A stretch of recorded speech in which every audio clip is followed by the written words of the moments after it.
You're only with me for my money." The words hit like a bullet to the chest, and I stood there frozen, helpless, numb, shattered. Barrett's face was crimson with rage, his eyes holding none of the warmth they once had. Only hatred burned there now. I looked at him, my hands trembling uncontrollably. "Barrett, what are you saying?" My voice came out broken, barely above a whisper.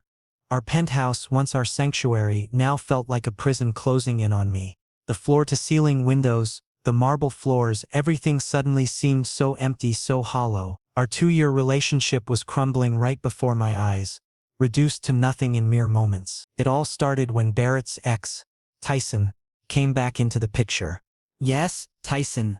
The one who had left Barrett 4 years ago, chasing his modeling dreams in New York. And now, out of nowhere, he'd returned with that magazine-perfect smile and the arrogance that only comes with wealth and privilege. I was just a barista at a small downtown cafe when I first met Barrett. He was the CEO of his family's tech empire. We were worlds apart, different universes entirely. Yet he'd chosen to see me. He'd chosen to want me, or at least, that's what I'd believed with my whole heart. "I gave you everything, Matias," Barrett shouted, spitting my name like an accusation, like it was something dirty. "This penthouse, this lifestyle, your art supplies, everything. And you just keep taking." His hands gestured wildly through the air, as if he wanted to physically erase me from his sight. I tried to open my mouth, tried to form words, to defend myself, but nothing came out. Because deep down, somewhere in the darkest corner of my mind, I'd always feared this. Was I really only with him because he was wealthy? No. God, no. I loved him. I loved the way he laughed at my terrible jokes, the way he'd wake me up with gentle kisses, the smell of morning coffee he'd make just the way I liked it. "Tyson told me everything," Barrett said, his voice turning cold and controlled, which somehow hurt even more than the shouting. "He said you're only with me because no one else would have you. That you've used people before me, moving from one benefactor to another." Hearing this made my soul tremble. Tyson had poisoned Barrett's mind with these lies. And Barrett, my Barrett, had believed him. Not me. 2 years of love, trust, and memories turned to dust in an instant. I tried one last time, forcing my voice to stay steady even as my world collapsed. "Barrett, please. Just listen to me. Tyson is lying. He wants you back and get out." His voice was stone cold, completely devoid of emotion. "I don't want to see you in my life anymore. I want all your things gone by tomorrow morning." And that night I left. I packed my entire life into a single backpack. Everything I owned that truly mattered could fit in one bag. When I walked out that door, I didn't look back, because if I had, I might have gone crawling back. And that would have been my biggest mistake. Outside, the winter air cut through my jacket, and I stood on the curb waiting for a taxi, shaking, whether from the cold or the pain. I honestly couldn't tell anymore. The city lights blurred through my tears as the taxi finally pulled up. The driver, an older man with kind eyes, asked where I was headed. I gave him my best friend Levi's address, my voice barely functional. As we drove through the familiar streets I'd walked with Barrett, holding hands and planning our future, I felt something inside me break completely. It wasn't just heartbreak, it was the death of trust, the murder of everything I thought I knew about love. I remembered our first anniversary. Barrett had taken me to that rooftop restaurant, the one where you could see the entire city spread out like a blanket of stars below. He'd held my hand across the table and told me I was the best thing that had ever happened to him. I'd believed him then. How could I not? His eyes had been so sincere, so full of emotion. Now those same eyes had looked at me with disgust, with contempt, as if I were nothing more than a parasite. The taxi stopped at a red light, and I watched a young couple crossing the street, laughing together, completely wrapped up in their own world. I used to be that happy. Just days ago, Barrett had kissed me goodbye before work, promised we'd cook dinner together that evening. Everything had been normal, perfect even. Then Tyson showed up at Barrett's office. I'd heard about it from Barrett's assistant who'd called to warn me, but I dismissed it, trusted that our love was stronger than any ex. What a fool I'd been. My phone buzzed in my pocket. For a moment, hope flared stupidly in my chest. Maybe it was Barrett, calling to apologize, to say he'd made a terrible mistake. But it was just Levi, checking if I was okay after I'd sent him that cryptic text. Need a place to crash. Everything fell apart. When the taxi finally pulled up to Levi's apartment building, I paid the driver with the last cash I had in my wallet, money I'd saved from my barista tips before Barrett had insisted I quit to focus on my art. The paintings that now hung in Barrett's penthouse, the ones he'd commissioned me to create for his office. Would he throw those away too? Probably. I was disposable after all. I stood outside Levi's building, backpack slung over my shoulder, feeling smaller than I'd ever felt in my life. The building was nothing like Barrett's luxury high-rise. This was real life, chipped paint, a broken intercom, the smell of someone's cooking wafting from an open window. But it was honest. It was real. Unlike the fantasy I'd been living, I buzzed Levi's apartment and he answered immediately. "Fourth floor, buddy. I'm already putting sheets on the couch." As I climbed those stairs, the elevator was broken, of course. Each step felt heavier than the last. By the time I reached Levi's door, I was exhausted, not from the physical exertion but from carrying the weight of my shattered heart. Levi opened the door before I could knock, took one look at my face, and pulled me into a tight hug. That's when I finally let myself cry. Really cry, sobbing into my best friend's shoulder like a child. He called me a gold digger. I managed to choke out between sobs. He actually believed I was using him. Levi held me tighter. "Then he never deserved you, Matias. Not for a single second." But as I stood there, breaking apart in that narrow doorway, I couldn't help but wonder, what if Barrett was right? What if I had been using him without even realizing it? The thought made me sick, made everything hurt even more. Morning sunlight stabbed through my eyelids, forcing me awake. Levi's couch had become my bed for the past 3 nights, and despite the pile of blankets, I still felt cold. The kind of cold that settles in your bones and won't leave no matter how many layers you add. Levi stood in the kitchen making his usual morning coffee, the familiar sound of the espresso machine oddly comforting in my current chaos. "How's my broken heart survivor doing?" He tried to joke, but his eyes betrayed his concern. I just shook my head. Speaking required energy I didn't have. My throat felt raw from crying, and my eyes were so swollen I probably looked like I'd gone 10 rounds in a boxing ring. Levi practically forced me to sit at the breakfast table, placing toast and scrambled eggs in front of me. "Look, Matias, I know this is hell, but you need to eat. You've barely touched dew in 3 days." I stared at the toast but couldn't imagine swallowing anything. "Levi, I can't understand how this happened. Just 4 days ago everything was perfect. Barrett took me to that Italian place I love, and now he threw you away because he trusted that snake Tyson over you," Levi said angrily, slamming his coffee mug down harder than necessary. "Listen, I get that this hurts, but you need to move forward. If Barrett dumped you over one conversation with his manipulative ex, he never truly knew you. 2 years together and he couldn't see who you really are." His words made sense logically, but my heart wasn't listening to logic. The truth was, I still wanted Barrett. I still craved his voice. His smile, the way he'd hold me against his chest at night until I fell asleep. The pain wasn't just emotional. It was physical, like someone had reached into my chest and ripped my heart out while it was still beating. 2 weeks crawled by. Levi pushed me to find a new job. I couldn't go back to the cafe where Barrett and I had met, where every table held a memory. I started sending out applications online and finally landed a position at a small bookstore. The owner was an elderly man named Mr. Finley, whose eyes held the kind of gentle wisdom you only find in truly good people. His bookstore was old, a bit dusty, but there was something peaceful about it. "Son, are you all right?" he asked on my first day, seeing right through my forced smile. I nodded quickly, trying to hide my red-rimmed eyes. "I'm fine, Mr. Finley. Thank you so much for this opportunity." But he saw through me. Pain doesn't hide well no matter how much you smile or how carefully you apply concealer under your eyes. He patted my shoulder gently and said, "The work here is simple.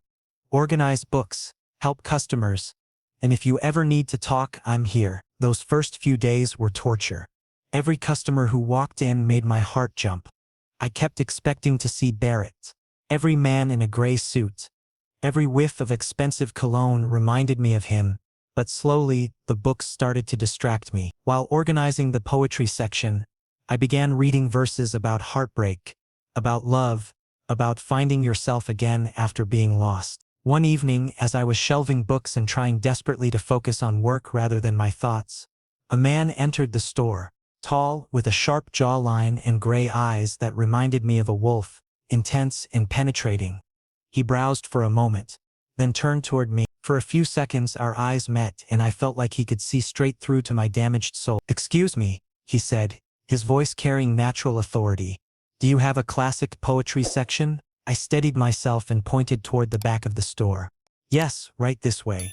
Are you looking for a specific poet?" "Rilke, if you have him," he said, following close behind me.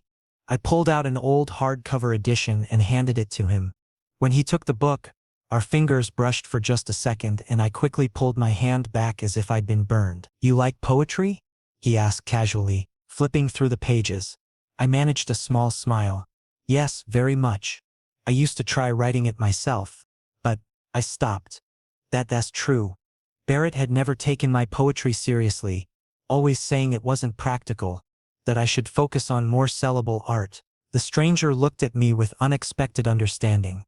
"Why did you stop? Art is never a waste." His words hit somewhere deep inside. I didn't answer, just looked down at my shoes. When he came to the counter to pay, he handed me his credit card. I glanced at the name, Quinn Ashford. Sophisticated, simple, mysterious. "Thank you for your help, Matias," he said, and I jumped slightly. "How did you? Your name tag?" He smiled before walking out. Over the next several days, Quinn became a regular. He came in 2, sometimes 3 times a week, always buying something new. Philosophy, poetry, art history books. Gradually, our conversations grew longer. First just "how's this book?" or "is this author good?" Then deeper discussions about life, art, meaning. 3 weeks after we first met, as I was closing the register one evening, Quinn asked me to coffee. I hesitated, fear gripping my chest. "Quinn, I'm not ready for any kind of relationship right now." Honesty felt necessary, even if it was awkward. He smiled calmly. "This isn't a date, Matias. Just 2 people having coffee. No commitment. I just enjoy your company. Talking with you brings me peace." His sincerity was so genuine that I actually laughed. It was the first real laugh in 2 months.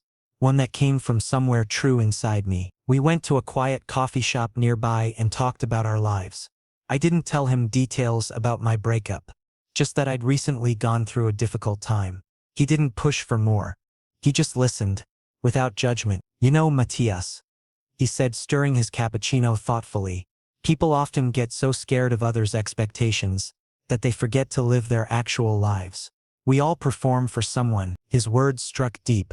Was I doing exactly that? Living in Barrett's shadow, torturing myself with his expectations even though he'd already thrown me away. "Maybe you're right," I said, holding my coffee cup between my hands for warmth. "I've been losing myself for a long time." Quinn looked at me with understanding. "Then now is the time to find yourself again.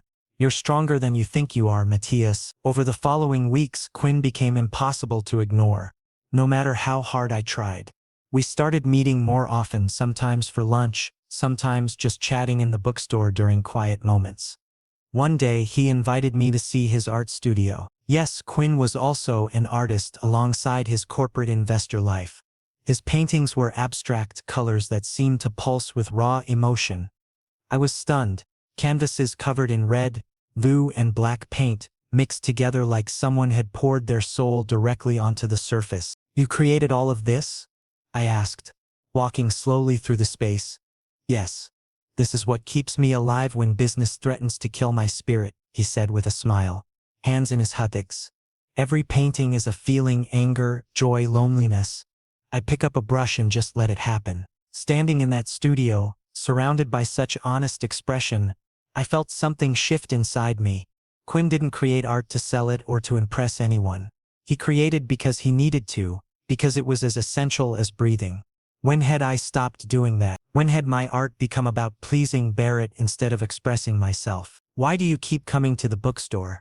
I asked suddenly, the question escaping before I could stop it. Quinn turned to face me, those wolf-gray eyes studying my face. "Honestly, At first I came because the store has rare editions, but then I kept coming back because talking to you makes me feel human again. In my world, everyone wants something from me. Money, connections, opportunities. You just talk about books and poetry like they actually matter. This vulnerability caught me off guard. Here was this successful, wealthy man admitting that he felt used by the people around him. It was painfully familiar. I understand that feeling more than you know, I said quietly. We stood there in comfortable silence for a while, just existing in each other's presence without needing to fill the space with words. It felt natural, easy in a way things with Barrett never really had been. With Barrett, I'd always been conscious of saying the right thing, being the right version of myself. With Quinn, I could just, as weeks turned into a month, I realized Quinn had become an important part of my healing process. He never asked about my past relationship, never pushed me to open up about what had broken me. He simply existed beside me, offering friendship without conditions. We'd grab sandwiches from the deli down the street and eat them in the park, discussing everything from philosophy to our favorite childhood memories. He told me about growing up in a wealthy family, but always feeling like an outsider, never quite fitting the mold his parents wanted. I shared stories about my modest upbringing, about discovering art in high school when a teacher noticed me doodling in the margins of my homework. Your art meant something even before you knew it did, Quinn said thoughtfully, watching pigeons fight over breadcrumbs. That's the purest form of creativity, when it chooses you rather than you choosing it. One afternoon, as I was reorganizing the store's display window, Quinn came in looking different somehow. More serious, almost nervous. Matias, can we talk? Really talk? He asked, his usual confidence seeming shaky. My heart rate picked up. Of course, what's wrong? He ran a hand through his hair, a gesture I'd come to recognize as his tell when he was anxious. Nothing's wrong. Exactly. I need to be honest with you about something, and I'm afraid of how you'll react. We sat down in the store's reading corner, two armchairs that Mr. Finley kept for customers who wanted to preview books. Quinn leaned forward, elbows on his knees, not quite meeting my eyes. I need to tell you that I knew who you were before we met. I knew you were Barrett's former partner. The world seemed to tilt slightly. What do you mean you knew? Barrett and I have business history, not friendly history. Quinn's jaw tightened. 3 years ago, we competed for a major contract. He won by sabotaging my presentation, leaked false information to the client about my company's finances. I lost millions and my reputation took a serious hit. It took me 2 years to rebuild. I felt ice spreading through my veins. So when you started coming to the bookstore, I'd heard through mutual connections that Barrett had ended things with someone, his live-in partner. When I first saw you here, I recognized you from photos at business events you'd attended with him. Quinn Kinley looked up, his eyes pleading for understanding. My initial thought was petty. Maybe getting to know you would be a way to, I don't know, get back at him somehow. The betrayal felt familiar, like reopening a wound that had barely begun to heal. So I was what? Revenge? A way to hurt Barrett? No. God, no, Matias, please let me finish. Quinn reached for my hand, but I pulled back. Yes, that might have been the initial thought that brought me into this bookstore the first time. But the moment we talked about Rilke, when you smiled at me even though your eyes were so sad, everything changed. I came back the next day not because of Barrett, but because I wanted to see you again. Every visit after that had nothing to do with him and everything to do with you. I stood up, needing distance, needing space to process this. How am I supposed to believe that? Barrett thought I was using him. Now you're telling me you initially approached me as part of some revenge scheme. Why does everyone think I'm just a tool to be used? Quinn stood too, his voice desperate. Because people are idiots who can't see your worth, Matias. Yes, I was bitter about Barrett, but that vanished so fast. These past weeks with you have been the most genuine connection I've had in years. When you talk about art, your whole face lights up. When you laugh, which you're finally starting to do again, it's the most beautiful sound. I don't care about Barrett anymore. I care about you. My vision blurred with tears. I was trying desperately to hold back. You should have told me from the beginning, given me the choice to decide whether I wanted to be around someone who knew him. You're absolutely right. I should have. I was a coward, afraid you'd walk away before I got to know you. But I'm telling you now because I can't keep lying. even by omission. You deserve complete honesty. Quinn's voice cracked slightly. I'm falling for you, Matias, not to spite Barrett, not as part of any plan. Just you, exactly as you are. The confession hung in the air between us. Part of me wanted to run, to protect myself from another potential heartbreak. But another part, the part that had been slowly healing through Quinn's patient friendship, wanted to believe him, wanted to trust that maybe, just maybe, someone could see me for who I really was, rather than as an extension of Barrett or a means to an end. I need time, I finally said, my voice barely above a whisper. I need to think about all of this. Quinn nodded, resignation and hope mixing in his expression. Take all the time you need. I'll be here waiting. No pressure, no expectations. Just please don't disappear completely. I left the store early that day, my mind spinning with confusion, anger, and something else I couldn't quite name. As I walked back to Levi's apartment through the darkening streets, my phone buzzed. Unknown number. Against my better judgment, I answered. Matias? The voice stopped me in my tracks. Barrett, after 2 months of silence, he was finally calling. We need to talk. Please. I was wrong about everything. I sat in the cafe, where Barrett and I had our first date 2 years ago, my fingers trembling around the coffee cup. Sleep had been impossible last night. After agreeing to this meeting, the familiar smell of roasted beans and cinnamon brought back memories I'd tried so hard to bury. He walked in wearing the tailored charcoal suit I used to love seeing him in, but now it just reminded me of the man who'd destroyed me. His eyes held something I'd never seen before. Shame, maybe, or regret. Matias, he began, sitting down across from me without asking permission. I came to apologize. The words sounded foreign coming from his mouth. Barrett never apologized. His entire personality was built on confidence, on being right, on never admitting mistakes. I stayed silent, watching the steam rise from my untouched coffee. He continued, his voice carefully controlled. Tyson manipulated me. Everything he told me about you was fabricated. I hired someone to verify the claims he made. The screenshots were doctored. The conversations were fake. I was completely fooled, and I should have trusted you instead. His voice wavered slightly, and the emotion seemed genuine. But something inside me had fundamentally changed during these 2 months apart. When he'd thrown me out that night, humiliating me and destroying my trust, something had broken that couldn't be repaired with simple apologies. Barrett, I said, meeting his eyes directly for the first time. My voice came out steadier than I expected. You called me a gold digger. After 2 years together, you believed your manipulative ex over me without a second thought. This wasn't just a mistake. It was a complete failure of trust. You never really trusted me at all. He reached across the table trying to take my hand, but I pulled back, folding my arms protectively. Please, Matias. I made a terrible error in judgment. I want you back. We can start fresh, rebuild what we had. Tears stung my eyes, but I refused to let them fall. I took a deep breath and said what I'd been rehearsing in my mind all night. I can forgive you, Barrett, but what we had, that innocence, that trust, it's gone forever. You looked at me that night like I was a stranger, like everything we'd built meant nothing. I can't forget how that felt. Reality dawned in Barrett's expression. He understood I was serious, that this wasn't a negotiation. I understand, he finally said, defeat heavy in his voice.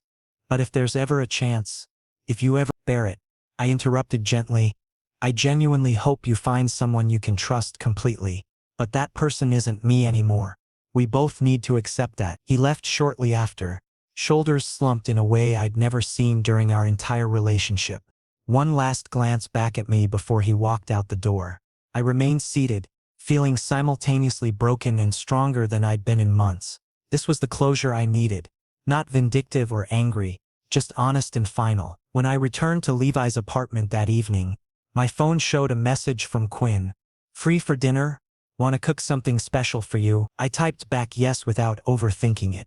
Because now I wanted someone who saw me as just Matias, not as Barrett's ex-partner, not weighted down by my past, not conditional on anything except who I actually was.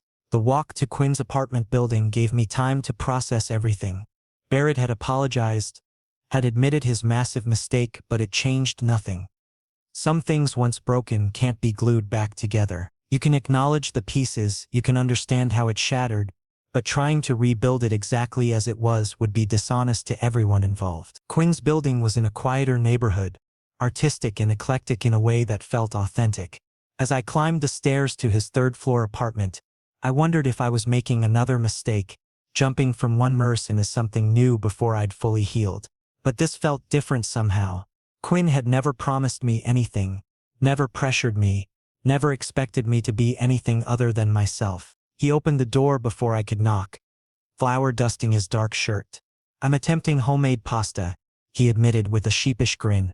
"Fair warning, it might be a disaster." For the first time in months, I laughed freely. Not a sad laugh or a forced one, but genuine amusement. "I'm willing to risk it." His apartment reflected everything I'd learned about him.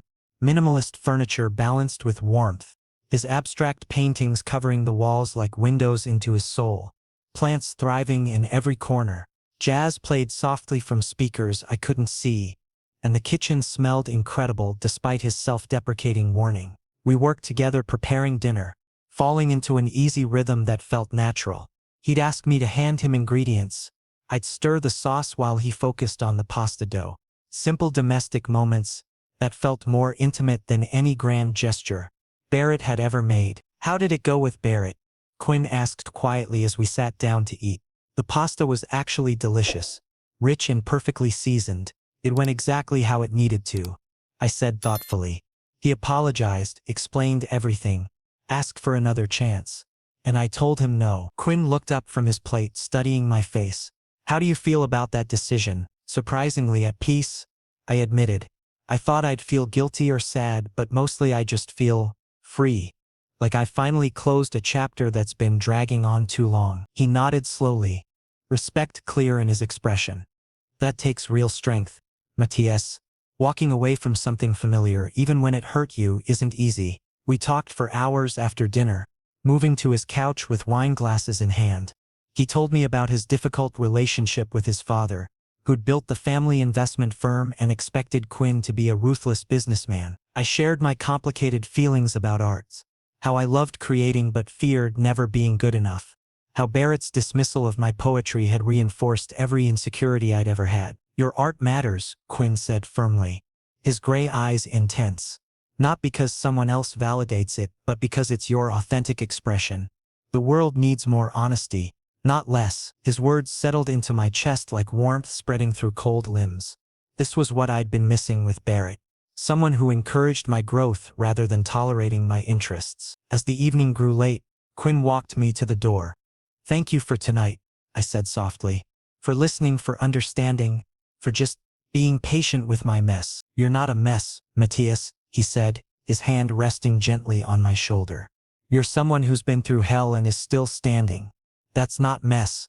That's courage." Walking home through the quiet streets, I felt something shift fundamentally inside me. Barrett had been my past, full of passion but built on unstable ground. Quinn represented possibility, scary and uncertain, but honest in a way I desperately needed. My phone buzzed with a text from Levi. "How'd it go with Barrett?" I typed back, "It's over. Really truly over.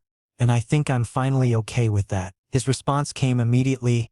"Proud of you, man. Come home when you're ready." "I'll be up." But I wasn't ready to go home yet. I detoured to the park near Levi's apartment, sat on a bench under the streetlights, and just breathed.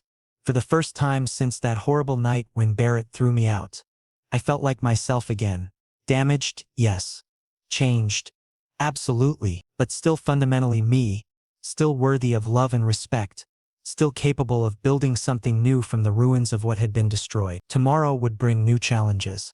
But tonight, I was simply grateful to have survived. Quinn's dinner invitation had specified something important to discuss, and the serious tone made my stomach churn with anxiety. When I arrived at his apartment the following week, he'd prepared an elaborate meal: homemade ravioli with sage butter sauce, fresh bread, even tiramisu for dessert. Candles flickered on the dining table, creating shadows that danced across his abstract paintings. The atmosphere felt simultaneously romantic and ominous. We made small talk through dinner, but tension hummed beneath every word. Quinn kept glancing at me like he was memorizing my face, preparing for something. When we finished eating and moved to the living room with coffee, he finally broke. Matias, I need to tell you something, and I'm terrified of how you'll respond, he said, setting down his cup with shaking hands. But I can't keep this from you any longer. You deserve complete honesty. My pulse quickened. After everything with Barrett, my instinct was to brace for pain. What is it? He took a deep breath, his usual confidence completely absent. I wasn't entirely truthful about how I found you. I didn't just randomly walk into that bookstore looking for poetry. Ice flooded my veins. What do you mean? Barrett and I have history. Business history, Quinn said, his jaw tight. 3 years ago, we competed for a major development contract. He won by sabotaging my presentation. He leaked fabricated financial concerns about my company to the client. I lost the contract. My company took a serious hit, and my professional reputation suffered for nearly 2 years. I felt my hands go numb. So when you came to the bookstore, I'd heard through business circles that Barrett had ended a long-term relationship. When I saw you that first evening, I recognized you from photos at charity events you'd attended with him. Quinn's eyes met mine, pleading for understanding. My initial thought was petty revenge. Maybe getting close to you would hurt him the way he'd hurt me. The trail crashed over me, like a wave. The feeling was sickeningly familiar. So I was what? A tool for revenge? A way to get back at Barrett? Please let me finish, Quinn said urgently, moving closer but not touching me. Yes, that toxic thought brought me through your bookstore door initially, but Matias, everything changed the moment we actually talked. When you recommended that Rilke collection and your eyes lit up discussing poetry despite obviously being heartbroken, I saw you, not Barrett's ex-boyfriend. I stood up, needing distance, needing space to process this revelation. How am I supposed to trust this? Barrett thought I was using him for money. Now you're admitting you approached me as part of a revenge plot. Why does everyone see me as something to use? Quinn stood too, his voice desperate. Because people are selfish and stupid and can't recognize genuine value when it's right in front of them. Yes, I had that initial vindictive impulse, but it disappeared so completely after our first conversation. Every time I came back to that bookstore, it had nothing to do with Barrett and everything to do with wanting to see you again. My vision blurred with tears. I'd promised myself I wouldn't cry anymore. You should have told me from the beginning. Given me the choice about whether I wanted to be around someone with that connection to my past. You're absolutely right, Quinn said, his own eyes glistening. I was a coward, afraid you'd shut me out before I had the chance to know you. But I'm telling you now because continuing to hide this would make me no better than Barrett. You deserve someone who's completely honest with you, even when that honesty might cost them everything. The confession hung between us, heavy and irreversible. Part of me wanted to leave immediately, to protect myself from another potential heartbreak. But another part, the part that had been healing through Quinn's steady, patient presence, recognized the courage it took to confess something that could destroy what we were building. These past weeks with you have been the most authentic I've felt in years, Quinn continued, his voice breaking. When you talk about art, when you laugh at my terrible jokes, when you trust me enough to share your fears, none of that has anything to do with Barrett. I'm falling in love with you, Matias. Not to spite him, not as part of any plan. Just you exactly as you are. The words I'd needed to hear from Barrett, but never did. Quinn was offering them freely, vulnerably, with no guarantee I'd accept them. He stood before me completely exposed, risking rejection for the sake of honesty. I need time to process this, I said finally, my voice barely audible. It's a lot. First Barrett, now this. I don't know what to think. Quinn nodded, resignation mixing with hope in his expression. Take whatever time you need. I'll wait. No pressure, no expectations. Just please don't completely disappear from my life.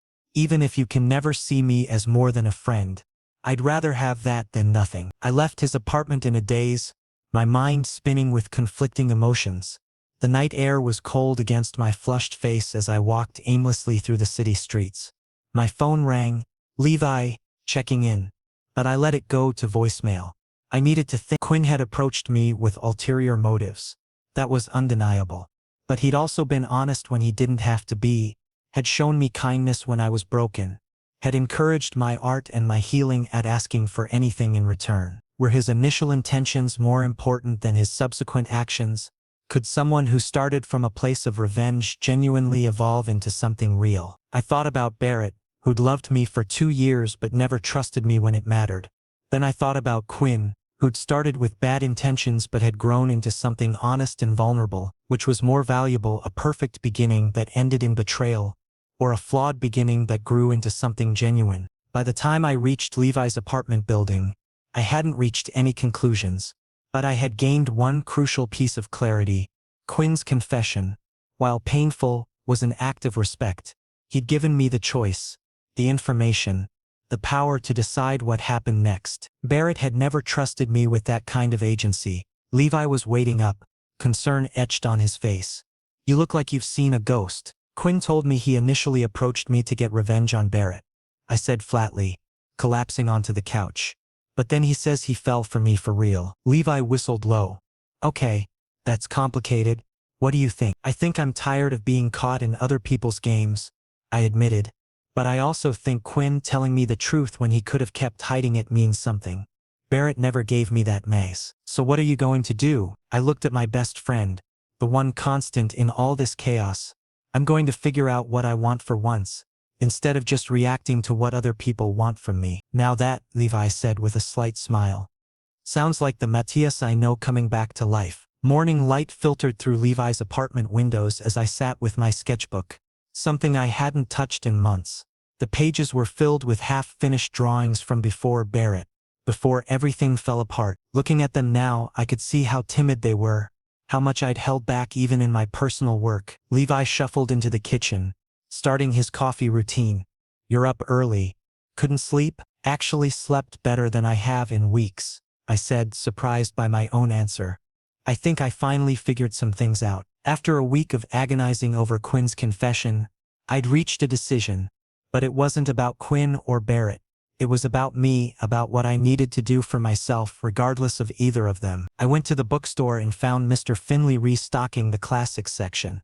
"I have a favor to ask," I began nervously. "I know this is unconventional, but would you consider letting me display some artwork here? Maybe in the back room you never use?" His weathered face broke into a warm smile. "That dusty old storage space. Son, I've been wondering when you'd ask to use it. Been watching you heal through books these past months. Figured you'd eventually want to heal through your own art too." The next 2 weeks became a whirlwind of creation. I painted everything I'd been holding inside. The pain of Barrett's rejection, the confusion of Quinn's revelation, but also the strength I'd discovered in surviving it all. Each canvas told a different part of my story, raw and honest in ways I'd never allowed myself to be. Quinn texted occasionally, respectful messages asking how I was doing without pressuring for an answer about us. I appreciated the space but found myself missing our conversations. Barrett, thankfully, had respected my closure and hadn't texted me at all. The night of my small exhibition opening, I was terrified. Mr. Finley had spread word among his book club members and local art enthusiasts. About 30 people showed up, which felt both tiny and overwhelming. My paintings lined the backroom walls, each one a piece of my soul exposed for judgment. Quinn arrived early, standing quietly near the entrance. He didn't approach me, just offered a supportive smile before studying my work intently. Watching him view the paintings I'd created during my darkest moments felt vulnerable in a way I hadn't anticipated. Then Barrett walked in, and my heart stuttered. He looked different, tired maybe, or humbled. He moved through the exhibition slowly, pausing longest at a piece I'd titled Gold Digger, a self-portrait fragmenting into currency and ash. After most guests had viewed the collection, Barrett approached me. "These are powerful, Matias. You always had this talent, but I never encouraged it properly. I'm genuinely sorry for that too." "Thank you for coming," I said, meaning it. "I hope things are going well for you." He nodded, understanding that this was goodbye in its final form. "You deserve someone who sees your worth. I wish I'd been that person." He left quietly, and I felt the last thread connecting us finally sever. Not painfully, just naturally, like it was supposed to happen. Quinn waited until the room had mostly cleared before approaching. He held a small wrapped box. "This is for you. Open it later when you're alone." "Quinn, just listen first," he said gently.